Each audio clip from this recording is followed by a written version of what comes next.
Terima kasih Dr. Zalina. Ya, tajuk kita pada hari ini, terima kasih pada mulanya kepada semua yang dapat bersama pada petang ini ya. Dan saya saya faham bahawa ya setiap Jumaat walaupun nampak macam dia punya graf menurun ya kerana nak masuk ke hujung minggu, tetapi kita tahu bahawa banyak juga kerja-kerja yang perlu dibereskan dan sebagainya. Saya tahu yang ada yang sibuk nak hantar rancangan mengajar mereka sepanjang minggu tu, ada masa-masa tertentu mesti semua masuk sebelum masa itu. Right? So ini adalah tajuk yang bukan baru ya. Kalau anda Google management by walking around or management by walking about or management by wandering around, anda akan dapati bahawa konsep ini telah mula daripada tahun 80-an lagi. Right? Dan ada juga buku yang ditulis tentang perkara ini, tajuk ini, oleh mereka yang terlibat dengan pengurusan dan juga mereka yang terlibat dengan pengurusan sekolah. Kali pertama saya dengar tentang MBWA ini adalah pada tahun 90-an di IAB. Right? And first time I heard about MBWA. Apa sebenarnya falsafah di belakang MBWA ini? Bahawa seorang pengurus itu mesti turun padang. Mesti ada masa dia bersama dengan rakan sekerja. Kita boleh jadi pengetua, kita boleh jadi penolong kanan, kita boleh jadi guru besar, kita boleh jadi GKMP, kita boleh jadi ketua panitia, kita boleh jadi guru biasa.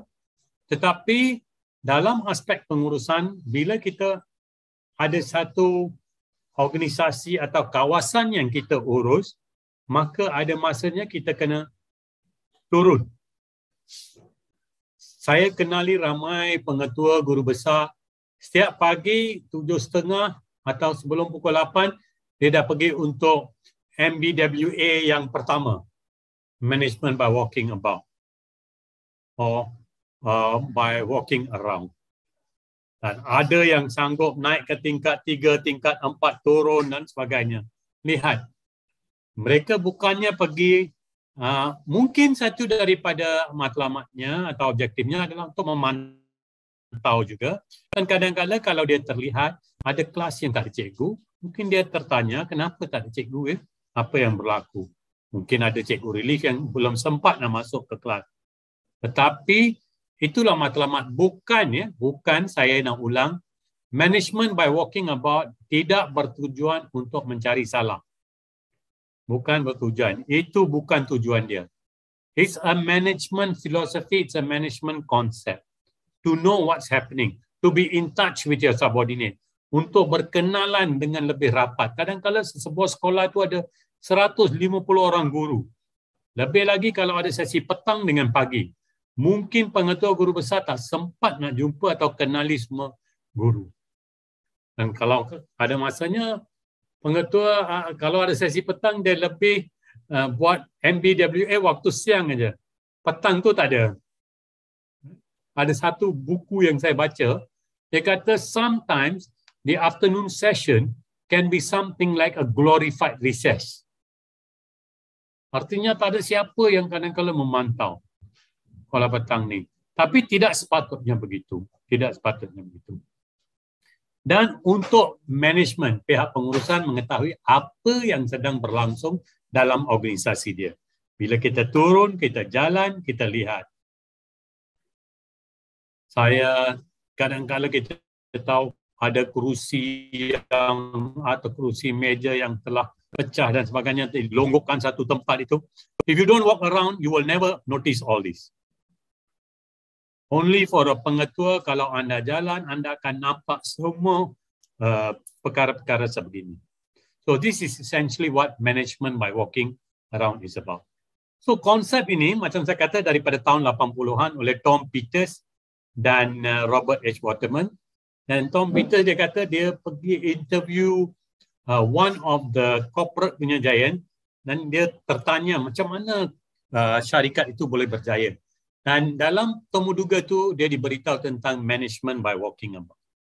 Dan lepas itu, Tom Peters masukkan konsep ini dalam buku dia, A Passion for Excellence, yang dipaparkan sebelah kanan itu.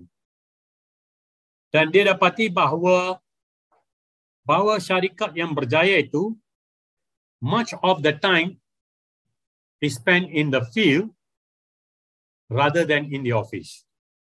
So, kalau seorang PGB atau PK, kita duduk saja, kalau dalam ilmu pengurusan dia panggil sitting in the ivory tower. You should not be sitting in the ivory tower all the time. Kena keluar. And you kena hadirlah seberapa kalau ada apa-apa cara. Saya tahu. Dan kita akan sebut tentang itu. Saya tahu ramai orang akan kata masa. Masa itu selalu menjadi kekangan. Masa itu menjadi cabaran kita. Dan Peters dan Waterman tu dia dapati bahawa pihak pengurusan lebih kenali operasi organisasi mereka dan dapat juga lebih arif tentang masalah yang perlu diselesaikan dan bagaimana dia boleh diselesaikan. Bila mereka turun bukan saja pantau jalan senyap, tapi kalau ada peluang untuk berhenti sembang konstruktif, right? Kadang-kadang sembang juga tentang personal sedikit pun. Dia kata sesuatu yang berlaku dalam kehidupan seorang guru mungkin dia kongsikan dalam keadaan begitu dengan pihak pengurusan. So di antara syarikat yang banyak menggunakan MBWA ialah Hewlett Packard, Disney, Apple dan sebagainya. Toyota juga Toyota also is one of the companies. So, apa sebenarnya karakteristik, ciri-ciri MBWA ni? Management by walking around. Satu, memang aktiviti walking around the school mesti berlaku. Bukan walking around satu blok saja. It's the whole school. Tak boleh pilih-pilih. Kalau seni perusahaan itu jauh, blok dia kita tak pergi. Kalau makmal jauh kita tak pergi. Tak boleh. Di antara ciri yang diutarakan ialah you must visit every. Termasuk cafeteria, kantin dan sebagainya. Kadang-kadang singgah di situ ada cikgu sedang minum, duduk bersama dan minum. It's all part of MBWA. Dan seperti saya kata, talking to teachers and staff. Sembang dengan mereka. Ada yang mungkin sembang tentang kerja, ada mungkin di luar kerja pun topiknya. Dan dari situ you ada jaringan bersama dengan guru. Remember, sekolah besar, ramai guru, pihak pengurusan kadang-kadang kepimpinan tak ada masa nak mengenali setiap staf di bawahnya. Dan visit ini bukannya pukul 9 pagi sudah tetap pengetua akan keluar. It's unstructured. Unstructured tetapi matlamatnya structured. What you hope to pick up bila you buat MBWA ini dalam kawasan sekolah. Bukannya ada kertas dalam tangan, okey, ini tak okey. It's not structured that way. Engagement and discussion style. Bukan polisi. You are not going to police people. You are not going to become the macam jaga ke apa. No. You know, nak tengok. Not out there to tangkap seseorang yang sedang tak buat kerja. No. It's for engagement and discussion style. Ia lebih kepada konstruktif. Konstruktif, ya. And personal interactions with a supportive attitude. Apa maksud? Oh yeah, I understand. Yeah, why you have to wear slippers? Kena pakai sandal ke sekolah kerana you just went through. You have this corn under your foot. It's bukannya you always want to give that supportive attitude. Remember, many times I mentioned we went from industrial revolution to informational revolution. Now we are in emotional revolution. Emotional revolution, people are expecting banyak nombor 6 ni. Personal interaction with supportive attitude. Especially zaman sekarang. So, apa sebenarnya dalam buku Peters dia utarakan dalam aktiviti ini apa yang berlaku, managers listen to people also. Saya pernah sebut tentang respectful listening, the magic of listening and being listened to. So, when you wander around, when you're doing your walkabout, you also listen. Bagi mereka lebih banyak peluang untuk cakap. If you stop and speak to somebody. Tapi bukan dengan cara mengganggu kelas atau sebagainya. Ya. Dan juga dalam itu, you also get a chance to explain kepada cikgu tentang, kenapa kita sedang buat, kenapa kita mula awal. Sekarang ni bulan Julai dah mula dengan kelas tambahan. Mengapa? Result mempamerkan sebegini. So kali ini kita nak gunakan strategi yang berbeza. Kita akan gunakan strategi focus group. Focus group ini berbeza sedikit. So all the values, the vision akan boleh disampaikan.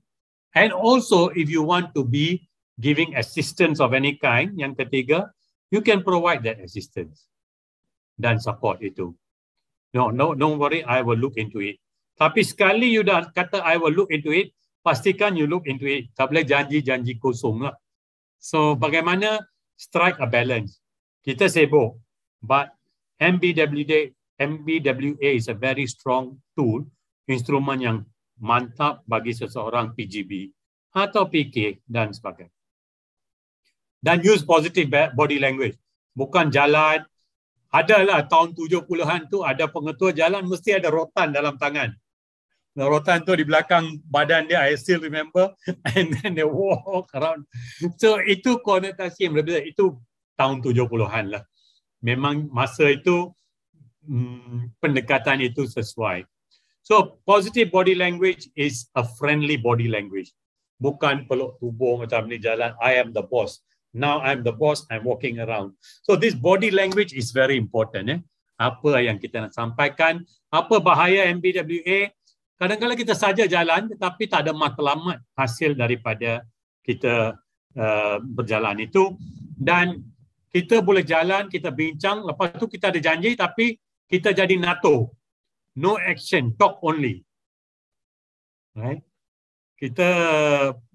Kalau kita kata, "Nema, I look into it, I will speak to so and so," macam mana kita boleh baiki tingkap ni? Tak ada 5 cermin, apa yang boleh dibuat?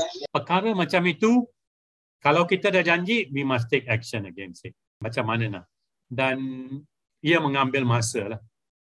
Anything, if you want some good results, ia mengambil masa.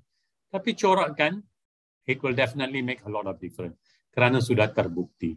Ya, sekarang kita banyak menggunakan komputer, email, WhatsApp dan sebagainya. Itu sudah menjadi kita punya MBWA. Tapi ramai yang berjaya kata, kekalkan, you can still have that communication, tapi dia tak boleh setanding dengan physically we walking around dan touch base dengan subordinate kita. So ada banyak buku yang ditulis tentang tajuk ini, dan kalau tuan-tuan nak baca lagi, ya, satu yang saya nak cadangkan ialah Management by Walking Around, explained by a CEO, very interesting.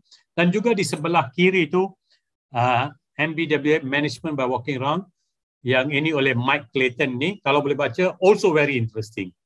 Banyak tentang ini. I try to use in my own experience, try to use bila pun ada peluang MBWA ini.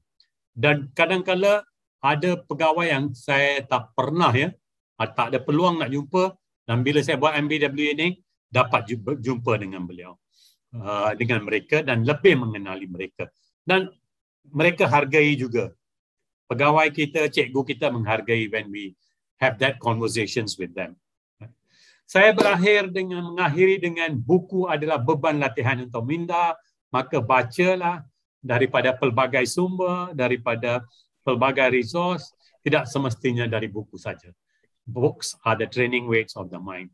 Kalau badan kita, otot kita boleh kuat, kalau kita pergi ke gym, minda kita boleh kuat daripada ilmu yang kita perolehi atau kita baca. Itu saja daripada saya. Terima kasih semua.